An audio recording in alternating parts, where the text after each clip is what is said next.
Buenos días con todos. Hoy tenemos una emisión especial de Contacto Directo. Buenos días, señor presidente. Gracias por recibirnos en el Palacio de Gobierno. Buenos días, qué gusto verlo de nuevo, tener una entrevista de nuevo con usted. Gracias, presidente. Queremos profundizar el día de hoy, la mañana de hoy, en la situación económica que vive el país.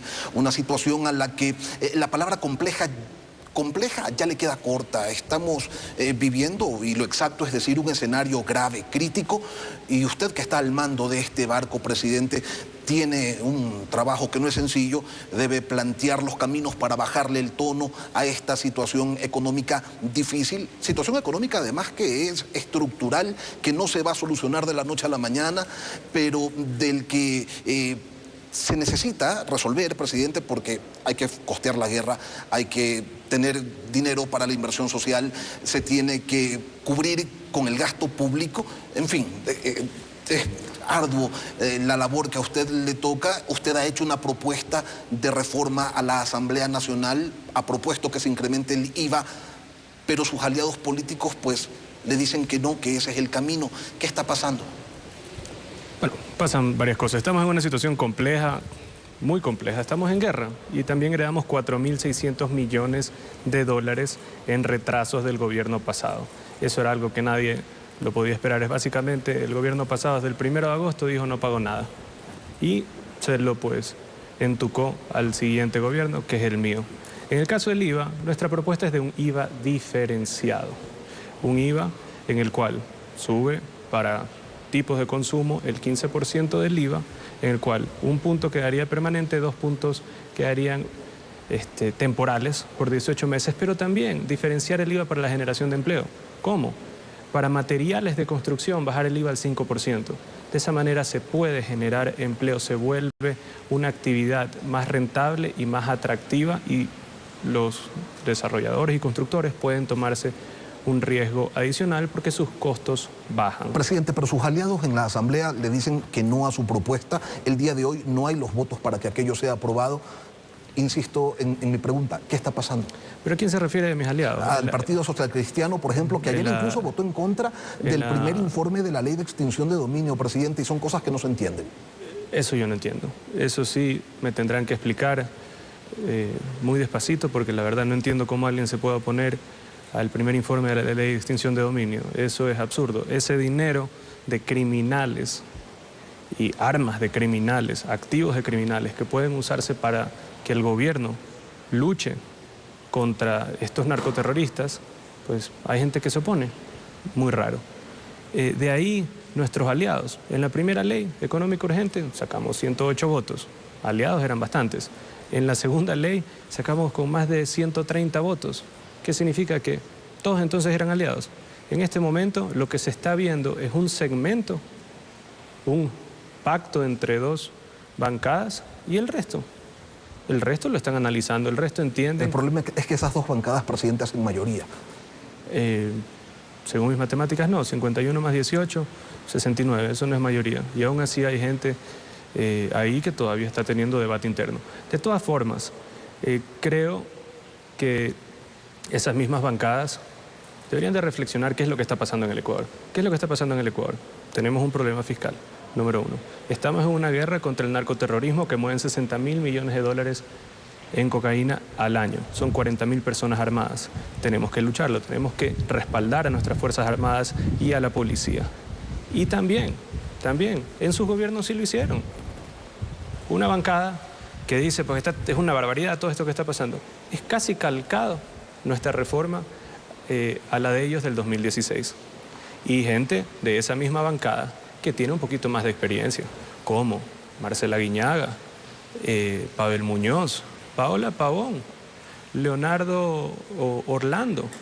Ellos respaldaron en el 2016 lo que hicieron, incrementar el IVA, tener contribuciones especiales. ¿Usted confía en que ellos reflexionen, en que cambien de opinión, presidente? Yo sí creo que pueden reflexionar. Por más que últimamente pues me dicen ahora que soy bruto y pues que no me considero una persona inteligente, pues ganamos las elecciones. Eso y le ha dicho el ganamos a expresidente Correa, ¿no?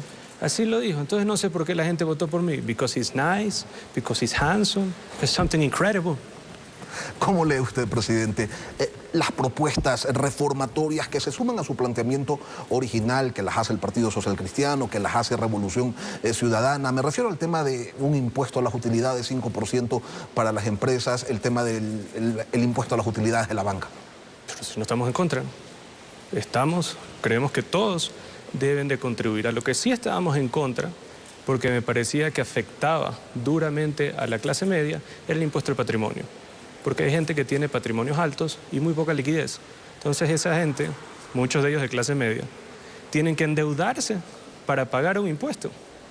La banca, es más, estaba feliz originalmente con el impuesto al patrimonio, porque dice, a ver, voy a tener decenas de miles de personas que capaz tienen una finquita o una casa de más de $1 millón, pero en el banco tienen $5.000 en efectivo. Esos tienen que ir al banco a endeudarse para pagar el impuesto al patrimonio. Impuesto a la utilidad, estábamos de acuerdo. Impuesto a la utilidad a la banca, también estábamos de acuerdo. El ISD, podíamos también aceptarlo siempre y cuando el presidente tenga la potestad de que cuando las cosas están mejorando lo pueda bajar, como lo han hecho los presidentes pasados. Pero lo esencial es el IVA. Dicen, estamos de acuerdo de todo lo demás, menos el incremento del IVA. Pero si son 2.000 y pico de millones de recaudación y 1.500 millones son el IVA, entonces no están de acuerdo con 3/4 partes de la recaudación que se necesita. Es un absurdo. Otra cosa también, hablaban de que no más impuestos, pero sí tasas. Lo invito a que vaya a Nueva Prosperina, vaya a Durán, vaya a Daule, vaya al Guasmo y pregúntele a 10 personas. Usted dígame la diferencia entre una tasa y un impuesto. Y es exactamente lo mismo. Sale del bolsillo igual. O llamarlo contribuciones, el eufemismo a la hora de elaborar las leyes. El problema, tasa impuesto al pueblo le es igual. Además, el IVA, no paga IVA canasta básica, no paga IVA medicinas, no paga IVA transporte público, no paga IVA educación. Entonces el pueblo, los más pobres, la gente que más necesita, no estaría afectado, pero sí estarían beneficiados con el incremento de demanda laboral en la reducción del IVA en materiales de construcción.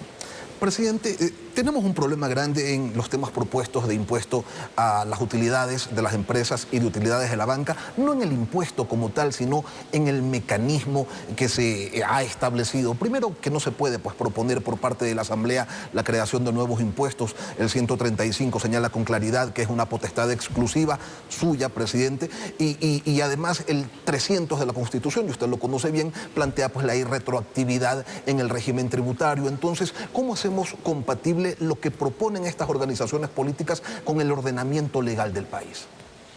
Bueno, depende de un orden también matemático, basado en el punto de la retroactividad. Lo que se puede hacer es contribución mayor porcentual entonces para lo más reciente, el cual igual todavía estamos a tiempo. La presidencia y este gobierno lo que está buscando es respaldar a nuestras Fuerzas Armadas, respaldar a la policía, tener mayor recaudación sin afectar al pueblo, sin afectar a los que más necesitan. Eso es el resumen de lo que esta ley trata de lograr.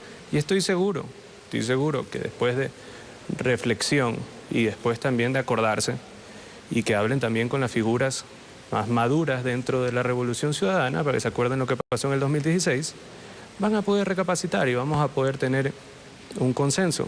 Lo mismo con el Partido Social Cristiano, el cual su figura más importante de los últimos 30 años, León Febres Cordero, sí buscó el incremento del IVA en los años 80 durante su gobierno.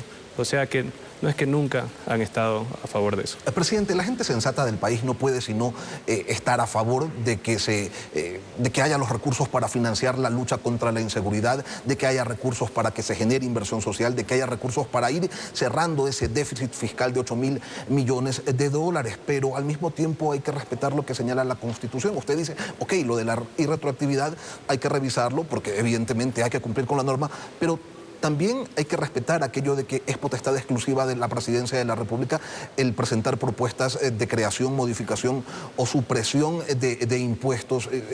Quizás allí, presidente, sería usted quien deba enviar un proyecto planteando la creación de estos tributos para empatar la propuesta con el orden constitucional. O un nuevo texto en el veto. Hay esa posibilidad también. ¿Usted entiende que en el veto entonces estaría evidenciada la intención presidencial de crear esos tributos? Ahí se reafirma la intención presidencial. Si la Corte Constitucional no lo entiende de esa manera, presidente, y le dice ese no es el mecanismo, y a la vuelta de unos cuantos meses le termina cortando ese ingreso. Tendremos que hacer otra ley económica urgente, como estamos haciendo. Estamos enviando una cada mes, como estamos en estado de excepción, estamos enviando incluso 2 simultáneas. Así que seguiremos trabajando con ese mismo ritmo y dándole trabajo, pero trabajo positivo a la Asamblea para que hagan historia. Usted dice, presidente, yo preveo pues, que hay un proceso reflexivo, que cambien de opinión, que respalden el incremento al IVA, pero si aquello no sucede, ¿usted contempla el escenario en el que se rechace este proyecto de ley? Es que no solo el incremento, estamos incrementando para ciertas cosas, pero bajando para otras cosas que generan empleo. O sea, es la diferenciación del IVA. Entiendo. ¿Usted contempla algún escenario en el que se rechace este proyecto de ley o en el que este proyecto pase por el Ministerio de la Ley? Todos son mecanismos constitucionales, todos, pero hasta el último segundo trataremos de convencer a los otros grupos políticos que hasta el día de hoy han apoyado a las propuestas de este gobierno y hasta el día de hoy, por ese mismo comportamiento, es que tienen una popularidad de más del 60% por primera vez en muchísimos años en este país. Hay sinergia entre el legislativo y el ejecutivo.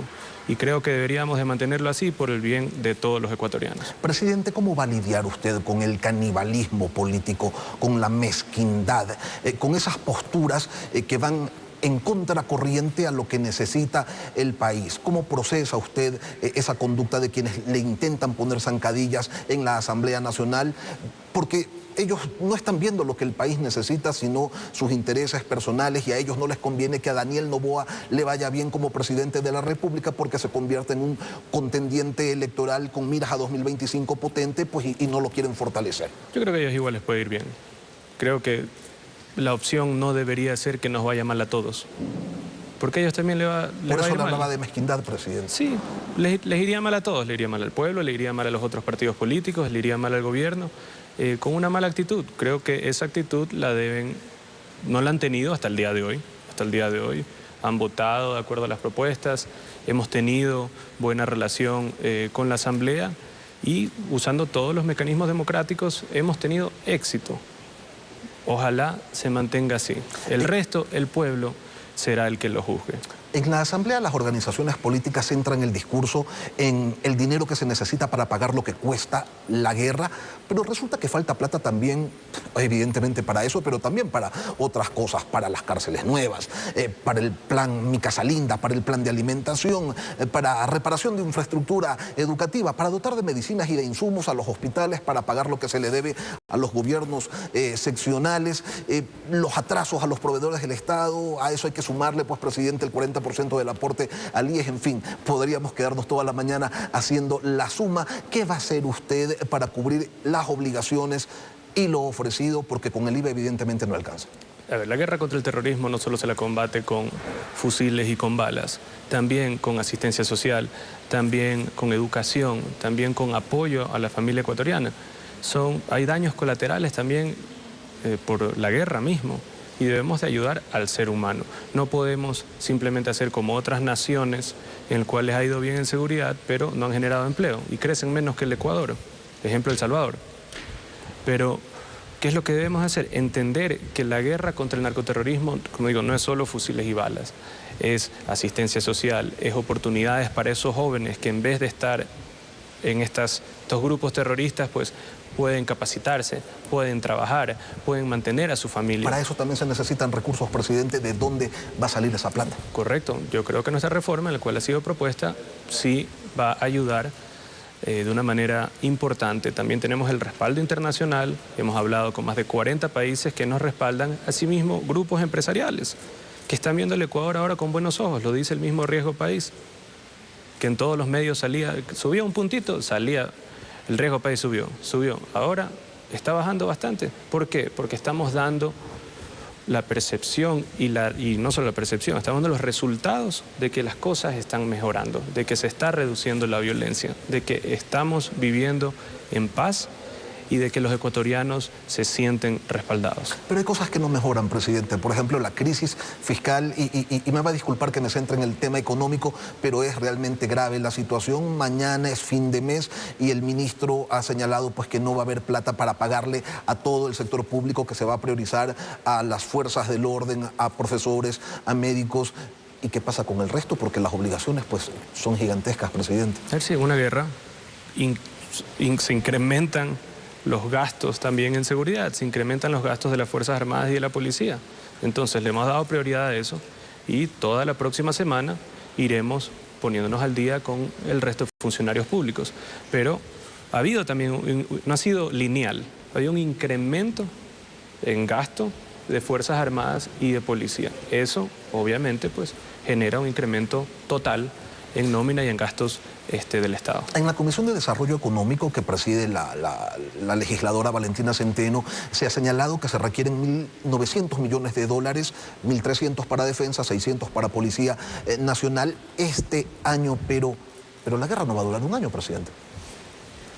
Una guerra, una de las particularidades de la guerra... Uno sabe cuándo empieza, pero no cuándo termina. Exactamente. Uno no sabe cuándo va a terminar. Lo que podemos hacer es tomar las medidas necesarias para que el pueblo se sienta, uno, protegido, y dos, que todavía existan oportunidades mientras peleamos esta guerra.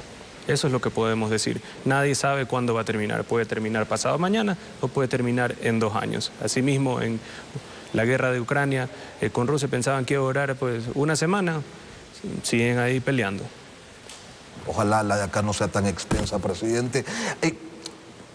8.000 millones de dólares de déficit fiscal, ese hueco, ese abismo, presidente, ¿lo convoca usted a abordar de una manera, no sé, quizás más firme, quizás más próxima, el tema de los subsidios? El ministro Vega en este espacio dijo que a mediados de enero le iba a presentar un plan muy estructurado, muy completo, para que usted pues tome las decisiones del caso. ¿Ya lo tiene en sus manos? ¿Ya lo ha revisado? Sí, empecemos desde la realidad que el déficit fiscal del año 2024 no pasa los 6.000 millones. El problema es que venimos arrastrando desde el gobierno pasado 4.600 millones de dólares en atraso, que termina pateándose hasta el día de hoy. Ese es el problema. No es que nosotros hemos incrementado el déficit, es que la suma de los retrasos más el déficit del 2024 lo ha hecho más alto. En términos de subsidios, nosotros estamos de acuerdo en focalizar los subsidios. No podemos afectar a los subsidios que afecten a la gran masa o al pueblo, ni la productividad del país o la competitividad del país. Cuando dice, presidente, no vamos a afectar los subsidios que tienen impacto en la masa, en el pueblo, entiendo, y usted me corrige si me equivoco, que no se toca el subsidio al gas. No se toca el subsidio al gas, no se toca el subsidio al diésel. ¿Al diésel tampoco? Al diésel tampoco. Tiene que ir, que esto lo vengo hablando desde la campaña, es que la única manera en volver sostenible la eliminación de subsidios en el tiempo, sin transmitirle todo el gasto o todo el costo adicional al consumidor, es con mayor eficiencia. ¿Y a qué me refiero con mayor eficiencia? Una red eléctrica que funcione mejor, punto 1. 2, un sistema de refinamiento nacional en el cual podamos refinar diésel nacional y spray oil nacional, que hoy en día no se lo hace. Por eso toma tiempo, pues, presidente, años. Por eso vamos por partes. Entonces, primero, no tocamos ni gas ni diésel. El resto... ¿A quiénes sí tocan? El resto de los subsidios. Hay subsidios. Gasolina eco. Hay subsidios a la industria, extra. Hay subsidios a la industria, a grandes empresas, asimismo, Ecopaís y Extra. Tenemos que hacerlo segmentado, pero tenemos que hacerlo simultáneo también con el mejoramiento de eficiencia energética en temas eléctricos y en refinamiento nacional.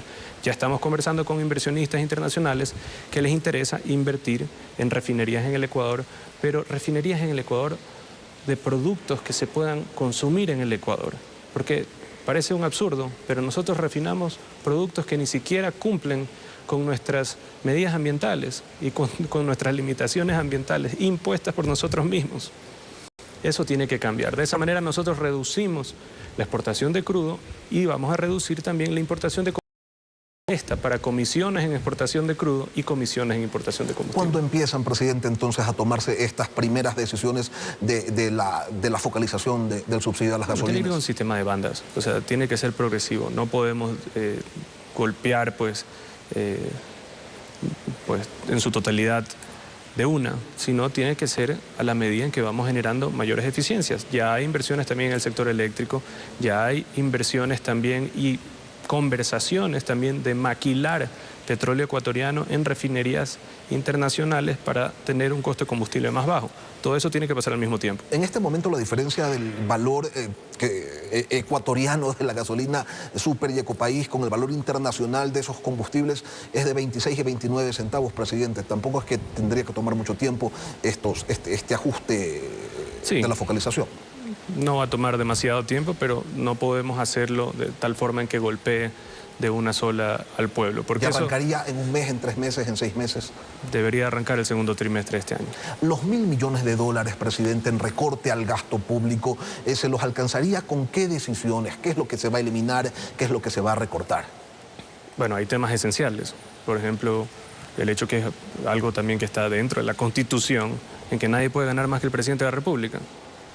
Pero hay pues dentistas y asistentes en diferentes productos, en diferentes empresas del Estado que tienen sueldos indexados, ganan 2 veces o 3 veces lo que gana el presidente de la República. ¿Qué ponerle fin a los latisueldos entonces? Es que no es sostenible. Si el país no está creciendo en ese valor exponencial en el cual mejoran los sueldos, ya a este paso, pues, como digo, van a haber dentistas en empresas públicas que ganen 2 o 3 veces el sueldo del presidente de la República. Eso es absurdo. Esa es una decisión. ¿Qué otras acciones van a venir? ¿Se van a cerrar, se lo pregunto directamente, presidente, instituciones públicas o no? Se van a optimizar instituciones públicas. No es tan fácil como la gente pues piensa. Hay mucha gente que está con nombramiento, hay cosas que nosotros no podemos violar, nuestro propio Código de Trabajo, no podemos violar la Constitución, pero sí vamos a volver más eficiente el Estado, hacer que produzca más el Estado, cada hora hombre del Estado sea más eficiente, que no existan pipones, que no existan gente que marca pues tarjetas nomás y desaparece, que no existan nóminas fantasmas. Todo eso sí se lo puede hacer si hay la voluntad. Los contratos temporales, ¿a usted ha dado quizás la disposición de que no sean renovados y de que no se contrate a nadie más? En este momento no podemos contratar a nadie más. En este momento no podemos contratar a nadie más. Los organismos internacionales son una opción de financiamiento, presidente, pero ellos le van a pedir, y usted lo sabe, le van a pedir que presente la parte de la tarea que se ha hecho y ¿qué les va a mostrar, pues? Bueno, hemos cumplido, se ha pagado la deuda externa a tiempo. En eso pues, creo que ha sido una gran labor de parte del Ministro de Economía y Finanzas, y la otra es generar más ingresos y recaudación como Estado y menos gastos. Mayor recaudación, uno de los puntos importantes es el IVA. Asimismo, reducción de gasto del Estado. Lo estamos activamente enviando toda esta información para que las mismas multilaterales puedan ver lo que estamos haciendo. La reducción de gasto, asimismo como el incremento de ingresos del Estado. Es clave entonces la aprobación del incremento del IVA, presidente, y con eso, con esa tarea, ¿cuánto aspiraría usted a conseguir por parte de los multilaterales? Creo que el mundo debe de apoyar la situación en la que estamos. Estamos en una situación extraordinaria de guerra, el cual por lo menos el equivalente al pago de la deuda del año 2025 y 2026 sí debería ser refinanciado o pateado hacia más adelante por la situación extrema en la que vivimos de fuerza mayor. Sí necesitamos el apoyo del mundo, no solo pues de las multilaterales, necesitamos el apoyo de Estados Unidos, el apoyo de Europa, el apoyo de China, para sacar adelante al Ecuador, que estoy convencido que lo podemos hacer. Hay quienes sostienen, presidente, que de mantenerse esta dinámica de crisis económica estructural que tiene el país, la dolarización estaría en riesgo. Entre esos quienes que señalan esto, pues lo cuento al ministro Juan Carlos Vega. ¿Usted también lo entiende de esa manera? No, no lo entiendo de esa manera. Creo que la manera en que hemos manejado la economía y nos hemos comportado estos últimos 2 meses no pone en riesgo la dolarización. Sí tenemos todavía una capacidad de financiamiento y capacidad de manejo de flujo adecuado, y también a los Estados Unidos que nos está respaldando. Entonces la dolarización también está respaldada por el apoyo de los Estados Unidos. Es un momento de guerra. Vamos a necesitar cooperación internacional y ya tenemos ese diálogo y tenemos el compromiso de que va a haber el apoyo. Presidente, el tema ITT, usted respaldó el cierre, ahora reconoce que el momento es diferente y se necesitan esos recursos. ¿Qué se va a hacer en concreto? ¿Van a hacer una consulta directa a la Corte Constitucional? ¿Se va a plantear una pregunta en consulta popular? ¿Cuál va a ser la estrategia a seguir? Se tiene que preguntar a la Corte. Nosotros no vamos a violar la Constitución y no vamos a violar la voluntad del pueblo. Se pregunta a la Corte y las condiciones actuales ameritan. Presidente, además de la crisis fiscal que vive el país, tenemos la crisis económica de una sociedad que se agudiza porque se pierden cientos de millones de dólares con una industria que está semi-restringida, con un comercio que trabaja a medio gas. En respuesta a ello, y reconociendo esta situación, usted ha dispuesto pues la semaforización del toque de queda, pero ¿cuándo se vuelve a la normalidad, presidente? Porque los ecuatorianos necesitamos producir y más aún en momentos como estos. Bueno, espero que pronto. Como le digo, estamos en una guerra contra 40.000 personas armadas que mueven 60.000 millones de dólares en producto al año, que es el equivalente a la deuda externa del Ecuador. No es un tema sencillo. Tanto así que los últimos 2 gobiernos no pudieron hacer nada y nosotros sí lo estamos haciendo. Volver a la normalidad. Desearía que fuese mañana, pero estamos trabajando duro para volver lo antes posible. Ya empezamos con semaforización, ya le estamos dando la tranquilidad a la familia ecuatoriana de que sus hijos, especialmente en el régimen Sierra, puedan ir a las escuelas y eso ya es un paso importante. Pero debemos de tener también cautela y debemos de proteger a la ciudadanía. Pero usted tiene claro, presidente, porque se ha dicho que incluso los cantones que están en verde deben solicitar autorizaciones para el desarrollo de distintas actividades. ¿No considera que al menos esos cantones deberían tener ya libertad para tratar de reincorporarse a una normalidad que no va a ser igual a la de antes? Hay que tener más cuidado. La crisis de inseguridad no ha sido resuelta todavía, se está trabajando en ello, pero ¿vamos a ir hacia esos pasos, hacia esos caminos, presidente? Tendré que recibir un informe de parte de las Fuerzas Armadas y de la policía, el cual me den la tranquilidad de que está controlada la situación. Pero si es que me dicen en un cantón que vamos a hacer en una feria abierta, meter a 40.000 personas cuando hay amenazas de parte de grupos terroristas serias, no creo que es lo mejor. Presidente, ¿hay resultados excepcionales con la aplicación del Plan Fénix en el estado de excepción? Una reducción muy importante en el número de muertes violentas, pero ¿cómo se van a sostener esas cifras una vez que termine el estado de excepción?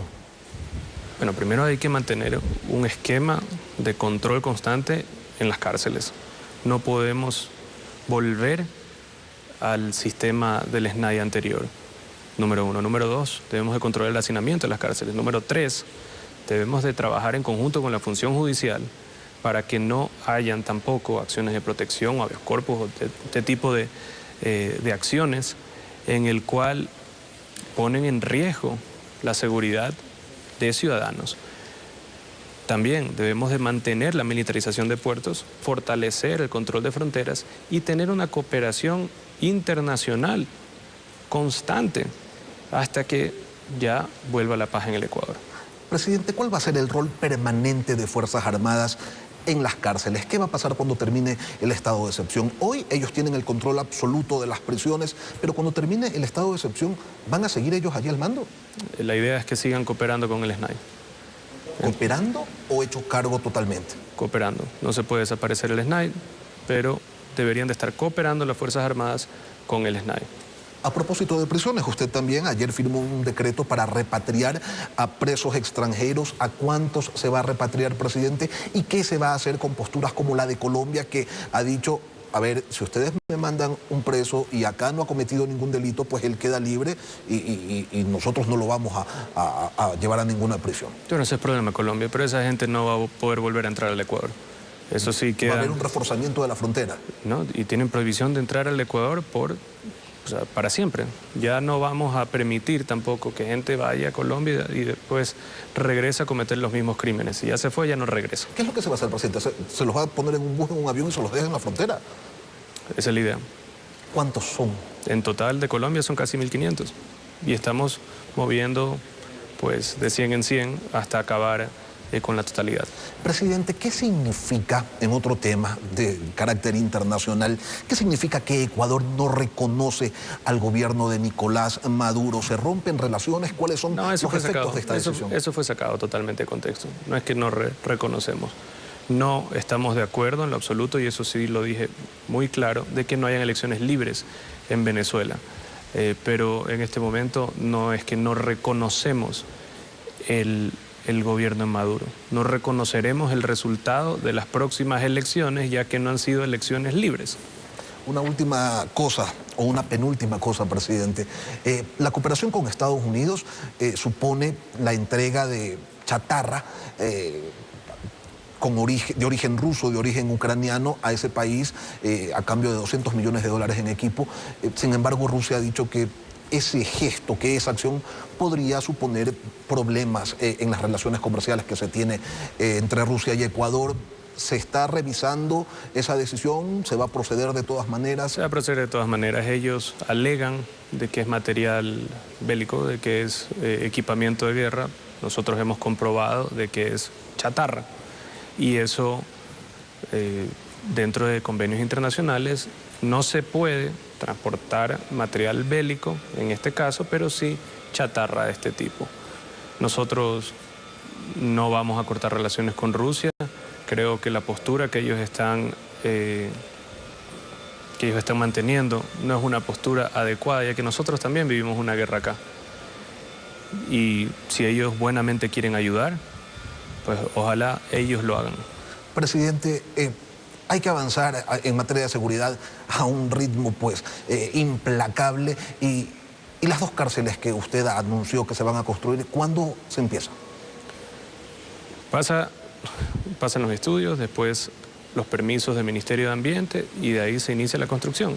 Muchas de las cárceles vienen con piezas prefabricadas, son elementos prefabricados, lo cual hace que se acelere la construcción de estas mismas cárceles.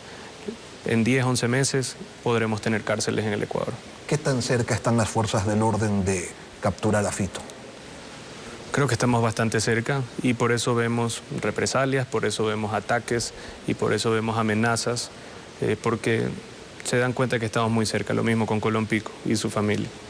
Presidente, queremos agradecerle por habernos recibido aquí en el Palacio de Gobierno, por haber accedido a esta entrevista en el que hemos tratado pues, de abordar algunos de los temas que son de interés nacional. Usted es el presidente de los jóvenes, y lo dejamos con el mensaje final. Bueno, estamos en una semana crucial para el Ecuador entero, en el cual vamos a decidir si vamos a votar por mantener el plan de seguridad y financiar nuestro plan de seguridad, o no financiarlo y estar a la merced de grupos narcoterroristas. Invito a la ciudadanía a que se ponga en contacto con sus asambleístas, que se ponga en contacto con sus asambleístas provinciales y nacionales, y les pues pidan que tomen conciencia y que voten a favor del Ecuador, que voten a favor de las Fuerzas Armadas y de la Policía, y que voten a favor del progreso en la ley de diferenciación de IVA y de la lucha contra el narcoterrorismo. Esta ha sido la entrevista con el presidente de la República, Daniel Noboa. Mil gracias, presidente. Continúa la información a través de la señal de Ecuavisa.